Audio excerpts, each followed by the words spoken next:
ایک بھائی نے پوچھا کہ ایک دوسرے سے کپڑے مانگ کر پہننا کیسا ہے؟ بعض اوقات ایک گھر میں بہنیں ایک دوسرے کے کپڑے پہن لیتی ہیں، بھائی ایک دوسرے کے کپڑے پہن لیتے ہیں، جیسے فنکشن وغیرہ میں جا رہے ہیں، تو کیا یہ صحیح ہے؟ دیکھیں، شرعاً کوئی اس کی ممانعت تو نہیں ہے، پہن سکتے ہیں، استعمالی بھی پہن سکتے ہیں۔ جیسے لنڈے کے کپڑے باہر سے آتے ہیں تو بغیر دھوئے آپ ان کو استعمال کر سکتے ہیں۔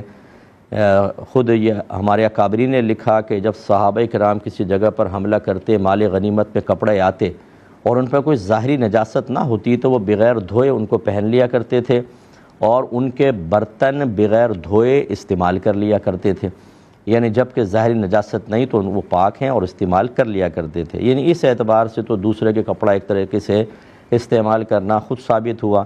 باقی یہ جو ہمارے ہاں ہوتا ہے لین دین کرنا اس طریقے سے، اس میں شرعی طور پہ تو کوئی گرفت نہیں ہے۔ ہاں یہ ضرور ہو سکتا ہے کہ طبی نقطۂ نگاہ سے بعض اوقات ایسا ہوتا ہے کہ کسی کے استعمالی کپڑے پہننے سے جسم میں الرجی ہو جاتی ہے، دیگر مسائل ہو جاتے ہیں، وہ ایک الگ چیز ہے، اس کی وجہ سے اجتناب کریں تو بہتر ہے۔ لیکن بعض لوگ اس کو اسٹرکٹلی ناپسند کرتے ہیں۔ ہمارے گھر کے اندر بھی کبھی ایسا نہیں ہوا کہ کوئی کسی کا کپڑا پہنے، سب اپنا اپنا خود ہی کپڑے استعمال کرتے ہیں۔ تو اگر دونوں چیزیں ہیں، اگر کوئی اس وجہ سے کہ بھئی دل میں ناپسندیدگی ہے، پسند نہیں آ رہا، اچھا نہیں لگتا ایسا، تو کوئی مسئلہ نہیں ہے، ناجائز نہیں ہے۔